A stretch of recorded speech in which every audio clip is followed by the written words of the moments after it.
Hi everybody, Dan Illman, Mike Beer. Race number 10 at Pimlico on Friday is the $100,000 Jim McKay Turf Sprint. Our coverage is presented by DRFTv. Sign up for a new account, bet the Preakness with free cash. You get a $100 deposit match bonus on sign up. DRF.com/bet is where you need to go. Let's take a look at the field of turf sprinters going 5 furlongs at Pimlico on Friday, where you're expecting a wet turf course. I don't think that'll bother the morning line favorite, the number 7 Hoagie. He just handles everything that's thrown at him. That's why he banked $1.3 million in his career. Yeah, true enough. You have to go, pretty far back in his PPs to catch his races on, yieldy or soft turf.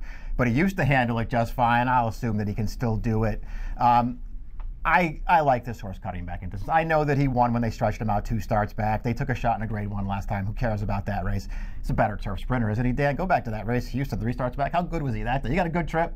That was a really nice performance. He's way the horse to beat. Makers handled him beautifully. Yeah. He claimed him for 80. He immediately got a graded stakes win sprinting. He knew the Canadian turf was coming up light. He said, what the heck, let's take a shot around 2 turns. He got a great trip and race flow scenario. They said, what the heck, let's try the Makers 46. It didn't work. He's back to what he's doing best, and that is going 5 furlongs on the turf. You can't argue, though, that he's facing a very sharp horse that has a lot more upside, and that is the number 3 Imprimis. Undefeated from 3 lifetime starts, popped a 99 Beyer speed figure most recently at Gulfstream, first time Joe Orsino. It was a race in which he showed a lot more speed than in his prior 2 starts. It makes me think they weren't going that fast early, and they might be going a lot quicker on Friday. I agree with all that stuff. It was the fastest race he's ever run, but it was also, in a lot of ways, the softest trip he's ever had in his life. He still took care of business the way that you're supposed to do it, though. He's a good horse, 3 for 3 lifetime. This is a real test for this horse. It's not the toughest turf sprint field that he could have found. Sometimes these races will come up really tough.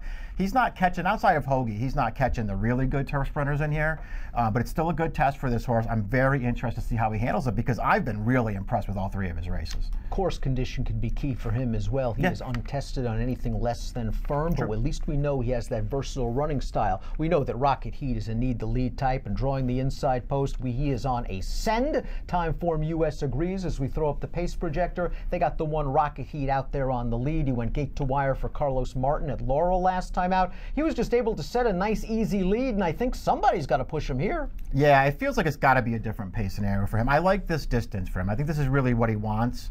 I know that he won down the hill 2 back, but that was against 25 claimers. This is a totally different thing. And he was just so loose on the lead last time that I still kind of wonder. I know he has, if you go back a couple years, he's got some really fast races that would make him a handful in here.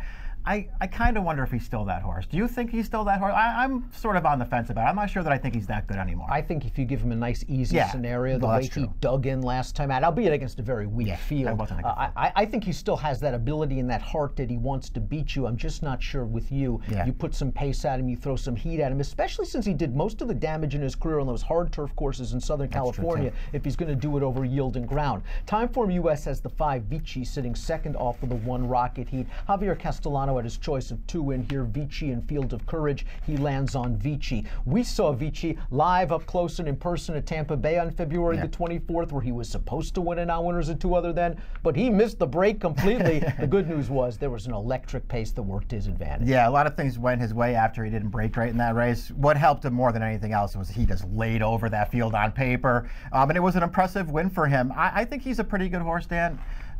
I feel like he's going to find this competition maybe a little bit too tough, but we'll see how the pace scenario plays out for him. This horse actually has some ability. Are we going to get a repeat of Canadian International Day at Woodbine in 2017, where Field of Courage won the Nearctic at 40-1 over a boggy turf course where we had wacky results all day long? Javier had his choice again. He chose Field of Courage over Vici. I don't know if this distance is really what he wants. I think he wants a little bit longer sprint, but boy, he seems to love soft going, and it's tough to go against Rudy at a price. Yeah, all those things are true. That's why I just sort of threw him into my mix, just because of that he does have that one race, and it's just sort of interesting to go and pick apart this horse's PPs. First of all, I do think he's a better sprinter than anything else.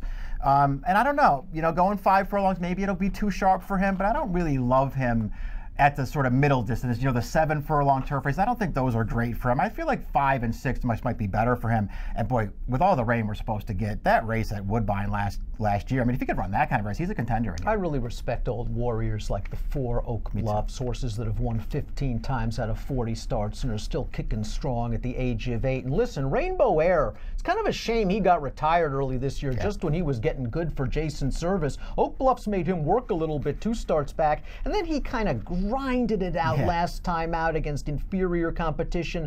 He's been away for a while. What do you think about that? Yeah, I don't know. We'll see what happens. I don't know if that was by design or not. I do think he deserves a chance in a race like this, though, because he's been in really good form lately. I think he's interested in this race at a bigger price. The one thing that really concerns me about him is yielding ground, because it does sort of feel like when he catches less than firm turf, he's not really at his best. Triple Burner chased Rocket Heat in vain last time out, but it was his first start off the layoff, and it was good to see him digging at this horse at the end of the race. I'm not sure he's good enough on his best day to beat these horses. He hasn't won a race since July of 2016, but it was nice to see him at least get back on the right track last time out, and you know the price will be right. Yeah, he'll be a big price in this race. I wasn't thrilled with him in a spot like this. I think it might be too tough for him. He ran pretty well last time, though, considering how loose on the lead Rocket Heat was. Dubini won the first 4 starts of his career and looked like he was going to be something.